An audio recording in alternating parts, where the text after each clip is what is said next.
With photography or any equipment, there's always the question of when is it time to upgrade.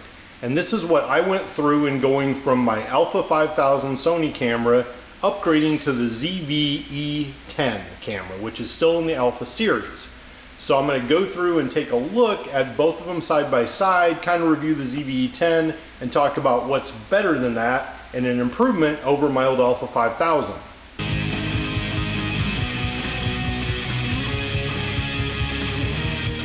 The old ALPHA5000 kit on the left includes not only the camera and the charging block, but an extra long-range lens and really cool carrying case. The new ZV on the right includes just the one lens with the camera and the charger and that, no case, but you can see it does include the little sock, if you will, to dampen out wind noise on the microphone.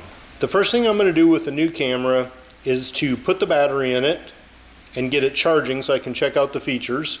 So you slide this door on the bottom and open it up, and you want your slots here to go to the inside where those pins are. So it looks like that. And then push the lever over to the outside to lock it in place.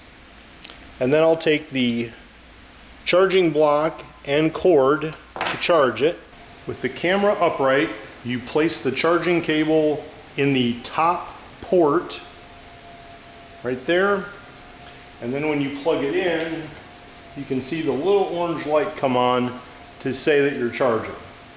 So I'm going to let that sit and fully charge.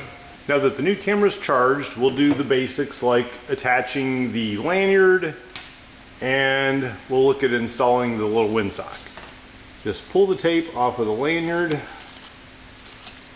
Throw that away. Both ends are just a slip fit in here. So we'll put it through one side. Bring it up through that buckle. And the other way. And now we have one side, and we'll do the other in the same way. And there's the other side. And you can use those to also adjust if you want the length a little bit different than what it is. For the windsock for videos, very simple. There's a little slot there. Just run that tab into it. It kind of snaps in, and then that windsock covers the microphone for video. I'm going to take it out for now because it's kind of in the way at the moment. The camera has a spot for a memory card. Over here where the battery went in, it's right up on top. So I've dug out one of these older big discs to put in there, and per the directions I formatted this first just to make sure it was totally clean, and I'm going to stick that in there and then put it over. Okay, pretty basic on-off switch right there. It's a little bit different than the old Alpha, which was a rotational one. And it comes up English. So area enter.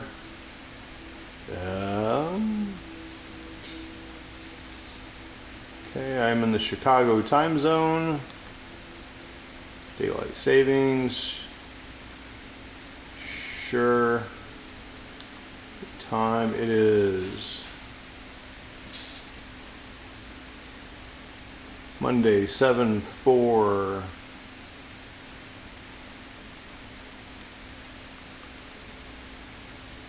'22, and it is 3:30 p.m.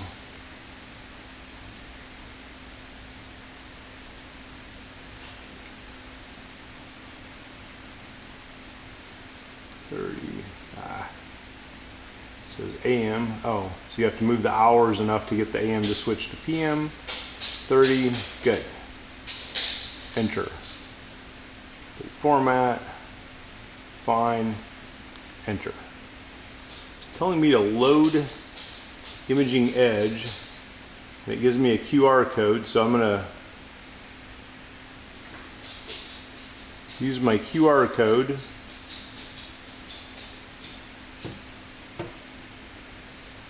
And there's Imaging Edge. I think I already had that installed on here from before. That's just whatever. Okay, so we have Imaging Edge, mobile, fine. Oh, and it's already installed on this particular phone. If it's your first Sony, then you probably won't have it. I'm just going to open it, and there we go. Now, you can see on this one, yeah, I've already got it for the ILCE5000, my old one. So I want to add a connection, register another model. Here we go, okay. Connect using the camera QR code. Activate the Wi-Fi by operating the camera. If your camera supports Wi-Fi connection by QR code,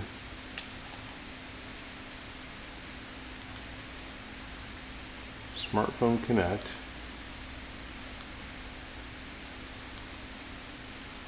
on, connection, Wi-Fi standby, okay.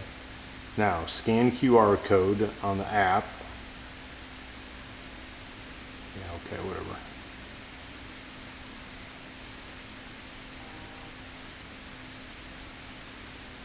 Connect to the camera, yes.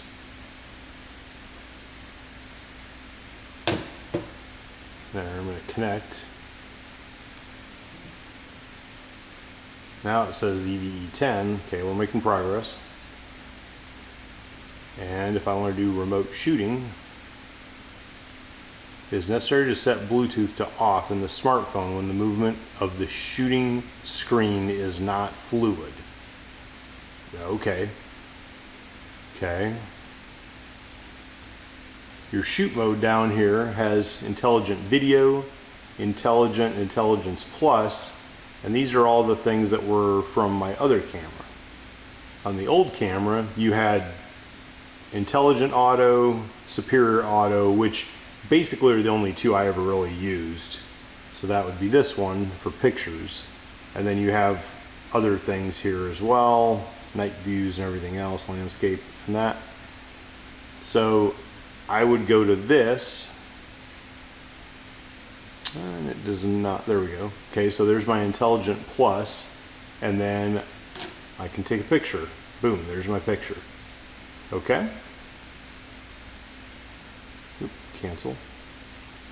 Don't want to do that. Okay. And then if I want to take video, then I can switch here to intelligent video. And I can take video of me taking video.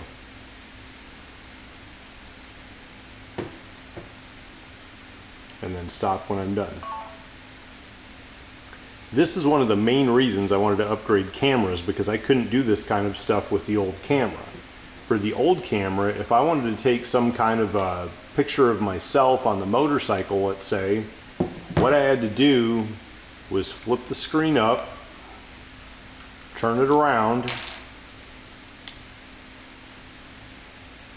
and then in that mode I could hit I had a 3-second count, so I could press the button and then I basically had a 3-second timer to take the picture, which made it really hard to run from the camera to the motorcycle and get in place. So that feature alone is a huge help for me in the kind of photography that I do.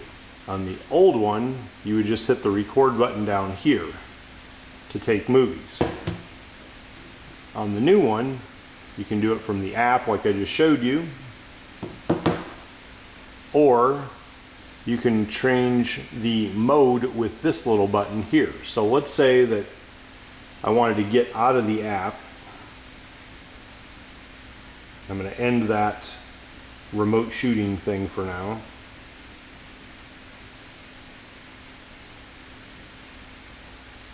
Let's say I hit this feature here, and what that does is it goes between intelligent photos, video, intelligent video, and you can see my LEDs for the sound, or back to S&Q. I don't actually know what S&Q means, I'd have to look that up. Once you've selected those, again, I'm in video, right? You just look up there, I'm in intelligent video, and I press the red button. Now I am recording. And it says record here. You also see the red light up on the front. If I want to stop, press it again. Now if you want to take a photograph, you would press this button till you get the yellow icon here, and then instead of pushing the movie record, we're just going to press the shutter button over here to take a photo. You still have your wider and tighter rotation button up here, which is pretty self-explanatory. Goes in tighter, comes out wider, and that's a function that's actually been failing lately on my old camera. It goes tighter okay, but when I try to go wider, it doesn't work. And I wasn't exactly sure if it was the switch or the lens or a combination of them, but just to make sure that I had everything covered, I did get the new camera with the identical lens that the old one had, just to make sure that everything is new and working properly. Another thing that's a little bit different is this camera, you either looked at it this way or you flipped it up to look at yourself this way. The new one is a little bit more versatile in that this actually comes out to the side, so you have something like this, but you can actually rotate it as well when it's at 90 degrees.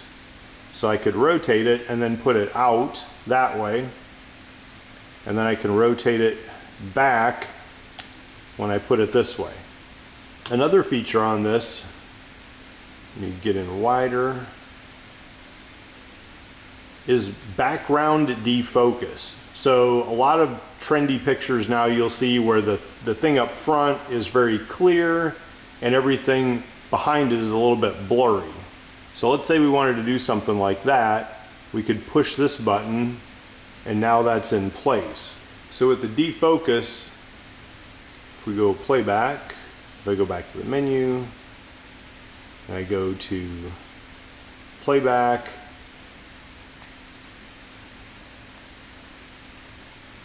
see a whole bunch of images there, view mode, date view. Okay, so here's a lot of the pictures. If we go to this one, you can kind of see that it's very clear here, but these things are all a little bit out of focus. So that's just an example of a new tool here, is this defocus the background. Now I'm going to turn this off, and to remove the lens, you press this button and then rotate the body, and eventually it comes up. Put that somewhere very safe. And now, just as a check, I want to make sure that it will hold my big lens for long range stuff from before.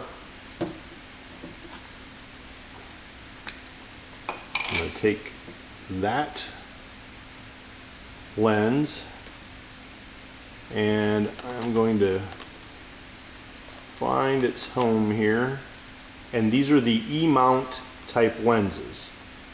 So you just got to kind of rotate them until they fall in place. There we go. And then just rotate it and you'll hear it lock. And I would do that with the power off, just so you're not hot swapping anything. So if I turn it back on, now you can see it's blurry because I am way zoomed in, and that is all the way out as well. There's a clock over in the corner, you know, and you can get in as tight as you want to that too. And then if I want to remove that lens, turn the camera off, push the button, rotate it, take it off. Again, make sure I'm protecting the lens with the dust cover. And with this cover, and this is kind of a shade to put on the end of it if you need to do that. Usually just stick it in here for storage. The nice thing is that I can use this carry case with the new camera now, since it did not come with one. I'll go ahead and put my lens back on. Again, make sure it falls in place. clicks and locks, and then that can go right at home in my carry case. Now there's a lot more features obviously in this camera that it's capable of. I'm just trying to give a high level idea of the basics of setting up this camera, what it can do for a beginner photographer like me, and the advantages it has over the old one. Mainly that the widen feature works on this one, it didn't on that one, and I have much more ability with a remote control for this that I didn't with the old one. The screen is a little bit more versatile, and I'm also able to take 4K video instead of just HD video like the old camera.